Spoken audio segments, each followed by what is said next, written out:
네, 출석 부를게요. 지금 아이폰 11 프로를 쓰고 있는데 아이폰 12 프로로 넘어갈까 말까 하는 분, 아이폰 12를 살지 아이폰 12 프로를 살지 헷갈리는 분, 평범한 앱 등이인 분, 그리고 아이폰도 관심 없고 마진콕도 싫은데 그냥 알고리즘에 이끌려서 들어오신 분, 다 들어오셨죠?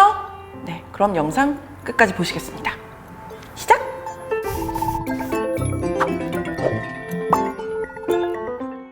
안녕하세요, 디에디트 에디터 H입니다. 지난 영상에서 아이폰 12랑 아이폰 12 프로 개봉기를 통해서 신제품의 대략적인 변화를 살펴봤었죠? 안 보신 분들은 여기로 가서 얼른 봐주세요.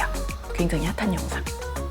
오늘은 그 중에서도 카메라만 자세하게 살펴보려고 합니다. 함께 출시된 아이폰 12, 아이폰 12 프로의 카메라는 뭐가 다른지, 전작인 아이폰 11 프로와도 비교했을 때 정말 좋아졌는지 촬영한 사진들을 많이 보여드리면서 설명해 드릴게요.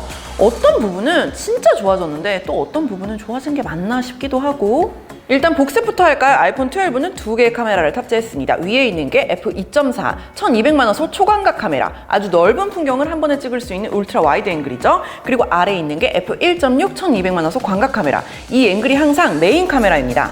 아이폰 12 프로에는 3개의 카메라가 들어갔습니다. 제일 위에서부터 광각, 초광각 카메라인데요. 이 두 카메라는 아이폰 12에 들어간 것과 스펙이 완전 똑같습니다. 프로 모델에만 들어가 있는 건 제일 밑에 있는 망원 카메라입니다. 광각 카메라랑 비교했을 때 최대 2배 줌인을 해서 멀리 있는 걸 이렇게 가깝게 찍을 수 있는 화각이죠. 그리고 또 하나 주목해야 할 게 카메라 아래에 있는 이 동그란 까만 거, 요게 바로 라이다 스캐너입니다. 미국 나사에서 화성 표면을 측정할 때 쓰는 첨단 기술인데, 간단히 말하면 빛을 쏴서 빛이 사물에 부딪혀서 반사되어 돌아오는 시간을 통해서 거리를 파악하는 기술이에요. 오케이? 첫 번째로 아이폰 12, 아이폰 12 프로 카메라의 가장 큰 차이를 바로 설명해 드리겠습니다. 바로 인물 사진 모드의 결과물입니다. 사진을 한 장 볼까요? 똑같은 스펙의 광각 카메라로 촬영했는데 결과물이 좀 다르죠? 아이폰 12로 찍은 거는 빨대를 거의 인식하지 못했는데 아이폰 12 프로는 조금 낫네요. 아까 말한 라이다 스캐너를 카메라에 활용했기 때문인데요. 이 스캐너가 피사체까지의 거리와 뒷배경까지의 거리를 순식간에 파악하고 심도 맵을 이렇게 짜주기 때문에 배경과 인물을 더 깔끔하게 분리해서 뒷배경에 보케 효과를 연출할 수 있는 거죠. 재밌는 건 아이폰 12 프로의 인물 사진은 광각 카메라보다는 망원 카메라로 찍었을 때 결과물이 훨씬 좋더라고요.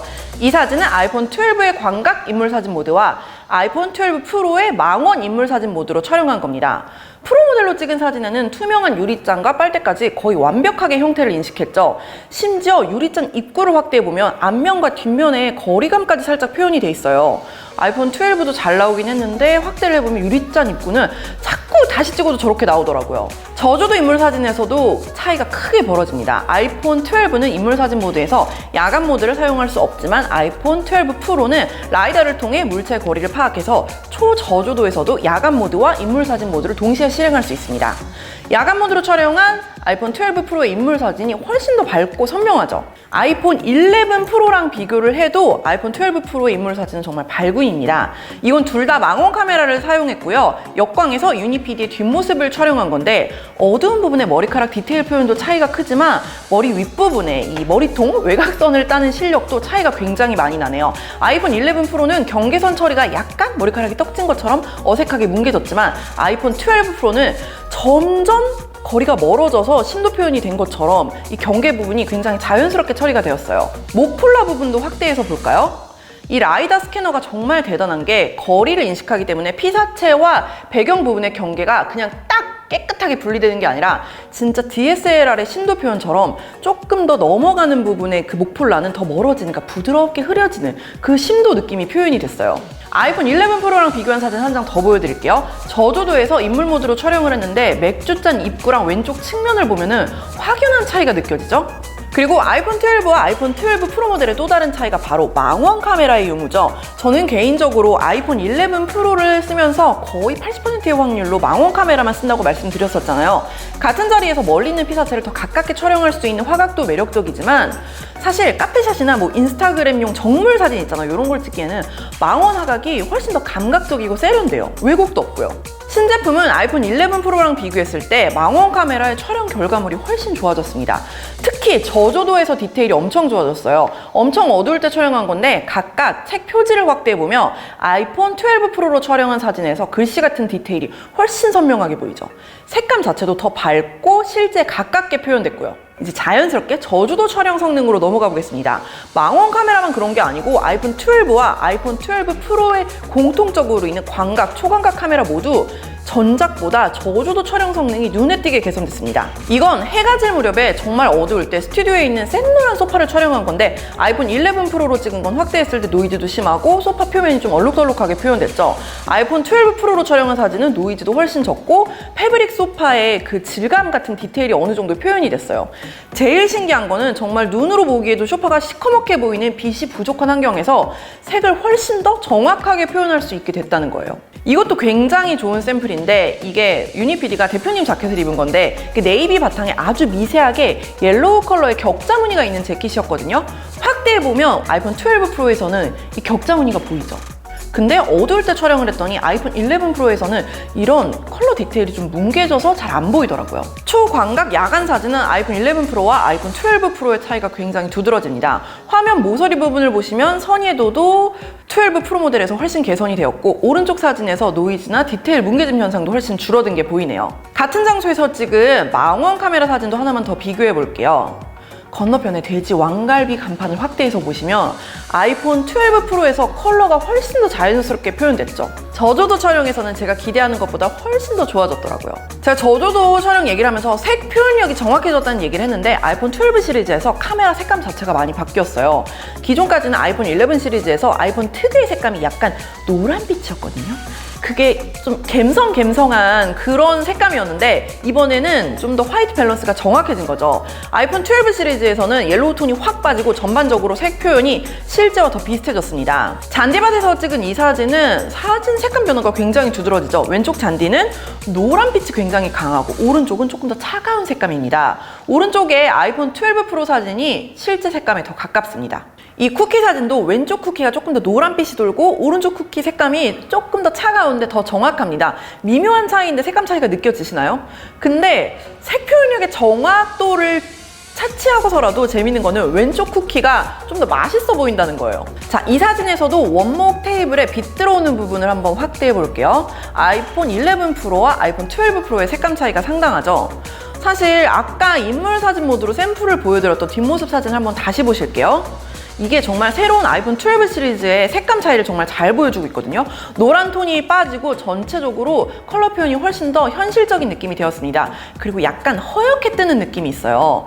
제가 이 사진을 보면서 화이트 밸런스가 더 정확해졌다라고 막 앱등이스러운 얘기를 하고 있는데 대표님이 옆에 와가지고 슬쩍 보더니 근데 나는 왼쪽 사진이 더 예쁜데? 하고 가더라고요. 색감이라는 건 당연히 취향의 문제지만 그동안 아이폰 특유의 따뜻하고 감성적인 색감을 좋아했던 사람이라면 새로운 아이폰 12 시리즈의 컬러가 좀 재미없다고 느껴지실 수도 있을 것 같아요. 약간 뭐라고 해야 될까? 그냥 밋밋한 느낌인가? 차가운 느낌. 그치? 색감이 좀 차갑고 약간 밋밋해진 느낌이 있어요. 사실 저는 기존 아이폰 카메라가 이렇게까지 노랗게 나오는 줄은 이번에 비교해보고서 알았어요. 개인적으로는 후보정을 워낙 많이 하는 편이라서 저는 노란기가 좀 빠져서 화이트 밸런스가 정확해진 게 마음에 듭니다.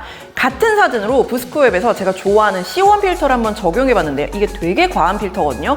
그래서 그런지 색감이 좀 더 밋밋하게 표현되어 있는 아이폰 12 프로에서 필터가 더 자연스럽게 먹더라고요. 요거는 필터마다 다를 수 있으니까 참고만 해주세요. 자, 이제 좀 정리를 해야 될 것 같은데 제가 아이폰 12 시리즈에서 바뀐 점만 좀 중점적으로 설명을 드렸잖아요. 아이폰 12 프로의 인물 사진이나 아이폰 12 시리즈 전체적인 저조도 촬영 성능은 엄청 업그레이드가 있었죠. 근데 빛이 충분할 때 낮에 찍은 사진은 큰 차이를 느끼기 어려울 때가 많았어요. 신제품에서 스마트 HDR3가 적용되었다고 해서 제가 엄청 찍어봤는데 한번 보실게요.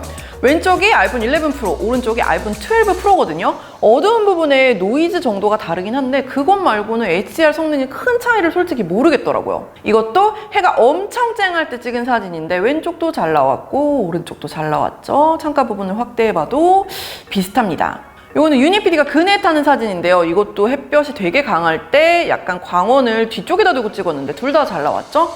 확대해봐도 그렇습니다. 솔직히 저는 잘 모르겠어요. 이번에 각 프레임의 픽셀을 분석해서 최적의 선명도와 색감 대비를 찾아주는 디퓨전 기능도 업그레이드가 되었다고 해서 엄청 기대를 했거든요. 이게 한 장의 이미지를 여러 노출로 촬영해서 프레임을 병합하면서 디테일이 선명한 사진을 찍어주는 기능인데요. 아이폰 12로 사진을 찍어가지고 하나를 확대를 해봤어. 디테일이 너무 좋은 거야. 이 니트 컬러나 코드로이 팬츠의 재질이 막 손에 잡힐 것처럼 선명하다. 와, 미쳤다. 역시 아이폰 12 프로는 다르구나 이러고 있었는데 다시 보니까 아이폰 11 프로 사진이었어요. 자, 둘이 찍은 걸 한번 비교해서 보여줄게요. 확대를 해보겠습니다. 바지 부분이나 니트나 둘 다 디테일이 너무 좋죠. 어느 게 더 좋다라는 판단이 좀 잘 안 돼요. 물론 디퓨전 기능이 어떤 사진이나 어떤 조건에서 활성화되는지는 사용자는 알 수가 없기 때문에 사진에 따라서는 차이가 조금 더 느껴질 때도 있는데요. 이 사진 부분에서 무알코올 맥주를 들고 폼 잡고 있는 대표님의 재킷 소매 부분을 한번 확대해 보겠습니다. 이 가죽 재킷 질감에 약간 갈라진 디테일 그거 아시죠? 그게 아이폰 12 프로의 사진에서 조금 더 선명하게 표현이 됐더라고요. 그리고 이 자켓이 정말 오묘한 컬러의 그린이거든요. 근데 아이폰 12 프로에서 색감을 너무 정확하게 잘 잡아서 깜짝 놀랐습니다. 영상도 찍어봤습니다. 아이폰 12 시리즈에서는 돌비 비전 HDR을 지원한다고 해가지고 활성화를 해두고 역광에서도 찍고 막 노출이 변하는 환경에서도 신나게 찍고 그랬는데 너무 잘 나오더라고요. 근데 이게 함정이 뭐냐면 이 돌비 비전을 만끽하고 싶으면 아이폰 12 디스플레이에서 봐야 느낄 수 있어요. 유튜브에 올리면 또 안 보여요. 그러니까 지금 여러분이 보시는 건 돌비 비전이 아니에요. 심지어 아이폰 11 프로도 너무 잘 나오는 거예요. 자세히 비교해보면은, 자, 보세요, 여러분. 아이폰 12 프로가 하이라이트가 날아가는 걸 미세하게 조금 더 잘 잡긴 하는데, 그렇다고 해서 이번에 HDR 촬영 성능이 정말 좋아졌다라고 눈치채기는 조금 어려운 수준? 그래서 저는 이번에 카메라 리뷰를 하면서 깨달았습니다. 아이폰 11 프로가 진짜 명기다. 와, 작년에 나온 이 아이폰 11 프로 쓰고 계시는 분들 계속 그거 쓰시면 된다. 나도 이번에 내 아이폰 11 프로 맥스 카메라를 재평가하게 되었다. 충분하다. 바꾸지 마셔라. 하지만 나는 바꾸겠다. 이게 뭐야? 난 경험이니까. 난 특별하니까. 아이폰 12와 아이폰 12 프로 사이에서 고민 중인데 카메라를 많이 쓰시는 분이면 저는 프로 추천드립니다. 아이폰 12의 카메라도 충분히 좋긴 한데 기왕 사실 거면은 마운 카메라에 라이더 센스까지 있는 프로 모델이 메리트가 큰 건 정말 사실이거든요. 라이더 덕분에 저조도에서 포커스 잡는 속도도 더 빨라졌고요. 트리플 카메라를 원활하게 돌리기 위해서 램 용량도 아이폰 12 프로 모델만 6기가로 더 많거든요. 얘는 4기가. 자, 이렇게 아이폰 12와 아이폰 12 프로의 카메라에 대해 자세히 살펴봤습니다. 분명 완성도 면에서 한 번 더 업그레이드가 된 아이폰 카메라였습니다. 오늘 영상 참고하셔서 진짜 나한테 필요한 모델이 뭔지 내 마음을 들여다보고 정말 이게 사도 되는 건지 잘 판단하실 수 있기를 바랍니다. 마지막으로 제가 카메라에 대해서 궁금한 게 있으면 질문해달라고 인스타에 올렸더니 셀카 찍을 때 오이 현상이 있냐고 물어보시더라고요. 근데 내가 셀카를 좀 잘 안 찍어. 여러분도 다 알게 될 거야. 내 나이쯤 되면 셀카 잘 안 찍거든? 내가 지금 자, 여기서 한번 찍으면서 보여줄게. 정면에다 두고 오이다. 아니, 근데 내가 이렇게 얼굴이 긴 스타일이 아니야. 좀 무턱이라서 오이인가? 자, 보세요. 정면에다 두면 이렇게 보이고 약간 오이가 되는 것 같은데? 아니 오이? 근데 원래 이렇게 가면 오이가 되는 거 아니야? 자, 얼박샷을 찍으면 이렇게 되고 오이가 되는 것 같아. 나 진짜 얼굴 안 긴데 엄청 길어 보이는데? 아닌가? 위에서 찍어. 위로. 그렇지. 별로인 것 같아. 내가 보여줄게. 약간 아래다 두고. 아니야. 오이 아니야? 감자예요, 여러분. 감자라고 합니다. 다음 영상에 또 뵙겠습니다. 좋아요, 구독, 감자 잊지 마시고요. 안녕. 안녕. 감자 설정 꼭 해주세요. 감자. 누가 그랬어? 왜 셀카 찍을 때 입술을 자꾸 내미나요? 왠지 알아요? 봐봐. 팔자주름 안 보이라고 하는 거야. 바보들. 그것도 모르고 물어보고 말이야. 너무해.